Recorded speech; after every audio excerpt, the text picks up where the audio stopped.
Bienvenue sur Africa 24 dans cette nouvelle édition du Non-Stop Info. Voici les titres de l'actualité. La Cour internationale de justice a tranché. La plus haute juridiction des Nations Unies donne raison à l'île Maurice dans le conflit qui l'oppose au Royaume-Uni concernant la souveraineté de l'archipel des Chagos. Le fondateur du parti Lumumbiste unifié, Antoine Gizenga, s'en est allé le 24 février. Quel avenir pour le Palu au lendemain de sa disparition? Élément de réponse dans cette édition. Et le Nigeria va bientôt commencer à plafonner sa production de pétrole. Elle devrait passer à 40 000 barils par jour contre 1,7 million actuellement. L'avis n'est que consultatif, mais la décision est historique. La Cour internationale de justice a donné raison ce lundi 25 février à l'île Maurice, qui tente de récupérer les Chagos, qui abritent actuellement la base militaire américaine de Diego Garcia. La plus haute juridiction des Nations Unies a estimé que la Grande-Bretagne avait détaché illégalement cet archipel du territoire de Maurice lors du processus de décolonisation de l'île en 1968. Cette décision est une victoire diplomatique pour l'île Maurice. Écoutons à ce propos le rédacteur en chef mauricien, Rabin Boujoun. C'est un avis consultatif qui a une valeur morale quand même assez importante parce qu'elle vient confirmer la position que Maurice a toujours eue en diplomatie, c'est-à-dire que le territoire des Chagos a été excisé de manière illégale de Maurice avant que l'indépendance de Maurice soit accordée par l'Angleterre. Donc c'est une grande victoire morale.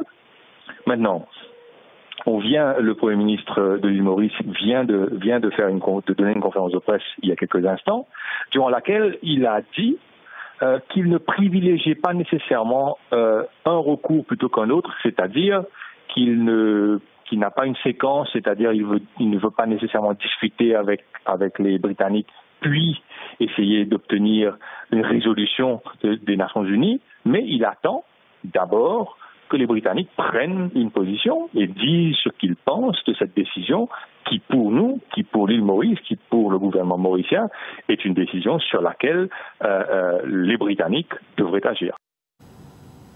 L'une des plus grandes figures de la vie politique de la République démocratique du Congo s'en est allé le 24 février. Antoine Gizenga, fondateur et chef du parti Lumumbiste unifié, laisse derrière lui l'un des partis les plus organisés du pays au lendemain de sa disparition.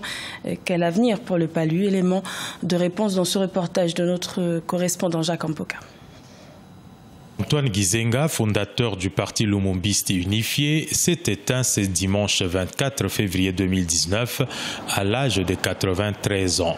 Opposant au régime du maréchal Mobutu et de Laurent Désiré Kabila, c'est lui que l'on appelle patriarche, a milité toute sa vie pour un État unitaire. Pour ses partisans, la passation pacifique du pouvoir en République démocratique du Congo a été pour le patriarche l'aboutissement de l'un de ses nobles combats. Il aura été heureux parce que finalement, il assista à la passation pacifique du pouvoir d'État en République démocratique du Congo pour une fois dans l'histoire de notre pays depuis son accession à l'indépendance, dont Gizenga lui-même est l'un des pères de cette indépendance. Candidat recalé à la présidentielle du 30 décembre 2018, Antoine Gizenga a finalement renouvelé l'alliance entre son parti Palu et la famille politique de Joseph Kabila. Sa disparition est un coup dur pour le Front commun pour le Congo, une disparition qui laisse poser des questions sur l'avenir même de son parti.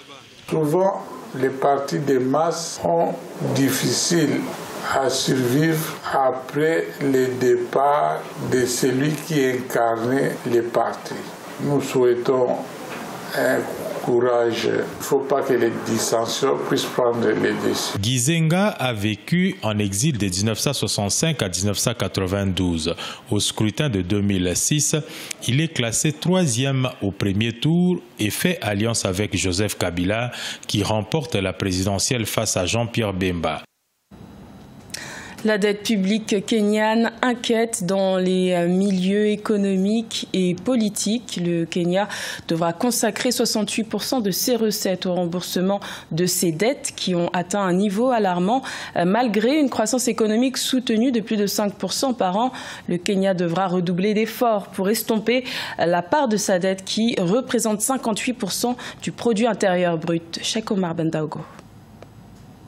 Les chiffres ressortis lors de l'audience publique organisée par le comité sénatorial permanent des finances et du budget du Kenya sont alarmants. Pour payer cette dette, le pays devra dépenser 1100 milliards de shillings, soit environ 11 milliards de dollars, des 1600 milliards de shillings collectés par le gouvernement. Ce sont donc 68% des recettes publiques qui seront consacrées au paiement des dettes. Le Kenya est une économie qui a un secteur privé extrêmement fort et diversifié.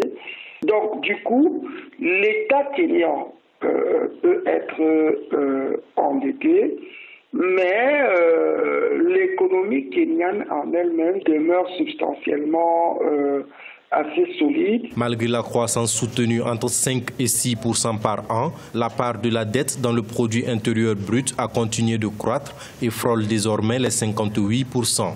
La moyenne des maturités est autour de 15 ans, ce qui lui permet d'avoir suffisamment de temps pour refinancer cette dette-là. Sur le court terme, c'est un poids essentiel, mais progressivement, le Kenya pourra sortir de cette spirale.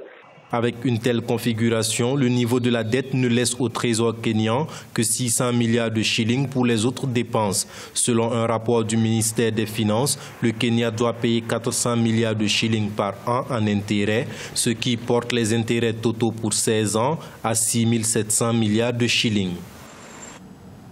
Le Nigeria devrait bientôt réduire sa production de pétrole, conformément à la recommandation de l'Organisation des pays exportateurs de pétrole. La production quotidienne devrait passer de 1,7 million de barils par jour à 40 000 barils par jour. Une décision prise pour équilibrer le marché. Ange Nomenio. Le Nigeria compte réduire sa production pétrolière de 40 000 barils par jour. Cette décision du pays fait suite aux recommandations de l'Organisation des pays exportateurs de pétrole, qui est de réguler la production sur le marché mondial. En décembre 2018, l'Organisation mondiale avait prévu en accord avec ses alliés de réduire la production pétrolière de 1,2 million de barils par jour, dans l'espoir de redresser les cours du brut. Je ne pense pas que la décision de réduire sa production pétrolière du Nigeria soit automatiquement liée à l'injonction de l'OPEP.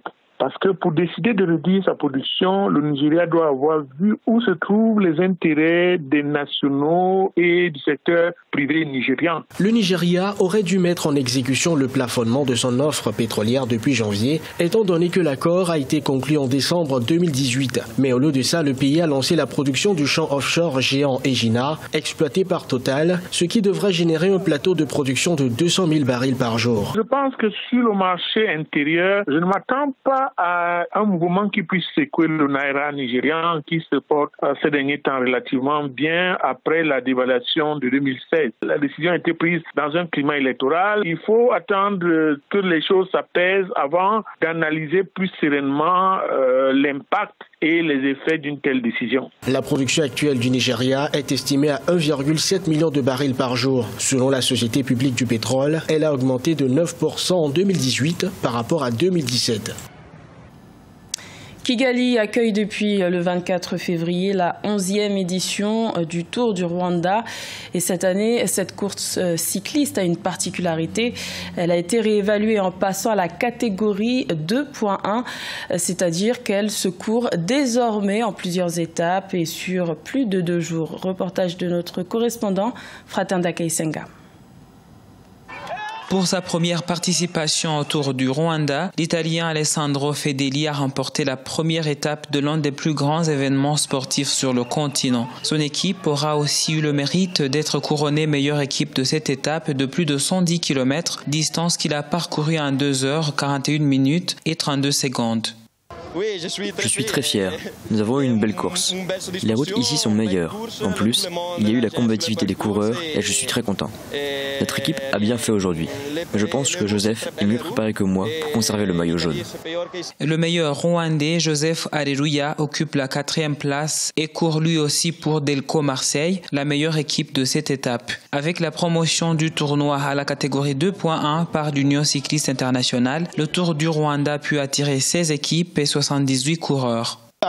Toutes les équipes sont fortes et ce sera dur pour nous parce que nous sommes peu nombreux, mais on a une meilleure technique. On essaye de conserver de l'énergie tout en restant parmi les premières. La course est encore fraîche, donc on évite de se mettre la pression. La performance des Rwandais a été vraiment très bonne. Comme vous le voyez, nous avons déjà 2 Rwandais parmi les 10 premiers, alors que nous avons des équipes professionnelles qui sont très rodées à des compétitions de très haut niveau. C'est vraiment satisfaisant. Le Tour du Rwanda est devenu la 2e course africaine à passer à la catégorie 2.1 après la tropicale Amissa Bongo du Gabon. Les cyclistes devront parcourir plus de 950 km jusqu'au 3 mars 2019, jour où le vainqueur sera annoncé. C'était le journal de la rédaction. Merci de l'avoir suivi. L'information continue sur Africa 24.